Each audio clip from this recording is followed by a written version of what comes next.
ተራምዶም ዘን አንዓኻ መስክሩልካ ተሰዶም ዘለኻ ሰባት ከኣን ይሩካብካ እዮም በዓልኻ ዘምጽኻዮም እዮም ናይ ሰሃራ ናይ በዓልኻ እዮም ናይ የመን ናይ በዓልኻ እዮም ልዕሊኻ ገንዘብ ዋጺና ንሕና ኻኒ ኣብ ስድራኻ ጠጠው ክንብል ንኽእል ኢና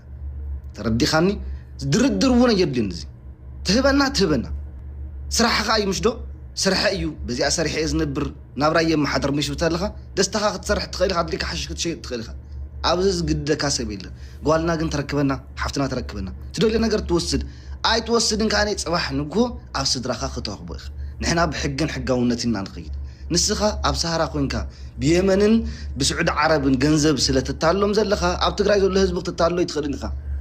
ህዝቢ ትግራይ ብሙሉ ኣብ ውፅዕ ጎኒ ዝቕመጥ ምስ ሽፍታ ምስ ደላላ ምስ ደፋሪ ዓማጺ ጠጠወዩ እዛ ቆልዓ ከኣንየ ሓንቲ ነገር ኣይኮነትን ቀስ ሰቢልካ ከምዛ ዘይተባሃለት ናብ ስድራ ተረክባ ሞይታ ኢለ ነይረንዲ ሕጂ ኣላ እንተይልኻ ፀገም ክመፀለይ ትብል ተሃሊኻ ኣነ 100% ወሓስ ከምፀልካ እየ ስደዳ እታ ቆልዓ ፅባሕ ንጎ ብዛዕባ ነገርካ ነገር ሓንቲ ነገር ኣይትዛረብን ኣጠንቂቕና ናብ ስድራ ክንሰዳ ኢና ዋላ እውን ደፊርኩምማ እንትኾንኩም ዋላ እውን ብጅምላ ተኣኪብኩም ደፊርኩምማ እንትሕርቱ ኮይንኩም ሓንቲ ዘረባ ወፅያ ንኸይትዛረብ ኣንሕና ባዕልና ኣለና ትደልዮ ገንዘብ ሕተት 10,000 ድዩ 20,000 ድዩ 30,000 ድዩ ዶላር ሕተት ኣንሕና ለይትን ቀትርን ኣብ ህዝብና ደኒና ለሚና ክለበካ ተቆልዓ ግን ስደዳ ሞይታ ኢለ እንዴ ድሕሪ ሕጂ ክቐትላለኒ ሹመይ ከይወፅን ድሕሪካ ከኣኒ ንስኻን ስድራኻን ኣብዛ ርእሲ ዓለም እንዳሃልኹም ብሰላም ኣይትነብሩ እዚኣ ፈሊጥካ ክትኣትዋ ክትገለለካ ንዝኾነ ትኹን ዘቆልዓ ብድሕሪ ሕጂ ዘጋጥማ ነገር ንስኻን ስድራኻን ኢኹም ትሕተቱ ኣይፈልጡን ትብል ትኾንካ ከኣኒ ሙሉእ ውቕሮ ይፈልጠካ እዩ ሙሉእ ህዝቢ ትግራይካ ይፈልጠካ እዩ ፅባሕ ንጎ ብኸሳድካ ተሓኒቅካ ክትመፅኻ ነብያ ብጓል ኣንስተይቲ ኣደ ይብልካን ሓፍተ ይብልካን ኣይወለድካን ገንዘብ ትደሊ እንድሕር ትኾንካ ገንዘብ ኢልካ እንዲኻ ትሰርሕ ዘለኻ ሕተት ገንዘብካ ትወሃብ ብጓል ኣንስተይቲ ተሽከዓልሉ ፅባሕ ንጎ ጓል ክትወልድ ኢኻ ገንዘብካ ወሲድካ ተጓል ኣንስተይቲ ስደዳ ገና ሓራስያ ተባሂላ ቆልዓ ኣለዋ ንወዳ ትንበረሉ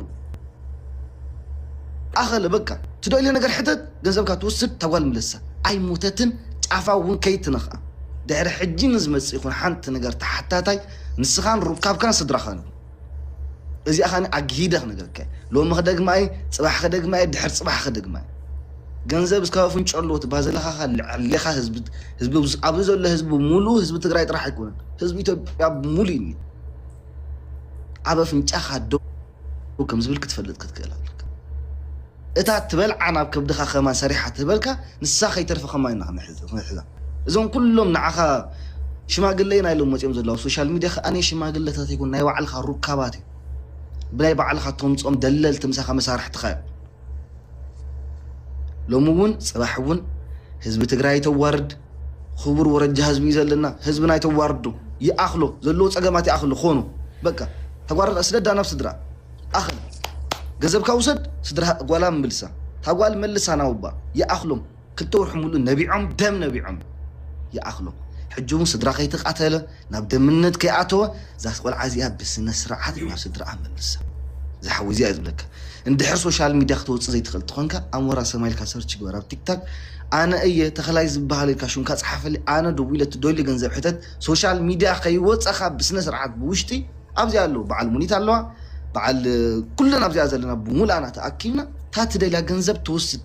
ተቆልዓ ብስነ ስርዓት ዋላ እውን ኣነ ኣይመልሳኒ ትብል እንድሕር ትኾንካ ናፍታ ዝነበረታ ቦታ እንተ ጅዳድያ ነይራ እንተስ ኣብ ማእኸል ስዑድያ ነይራ ናፍታ ዝነበረታ ቦታ ትመልሳ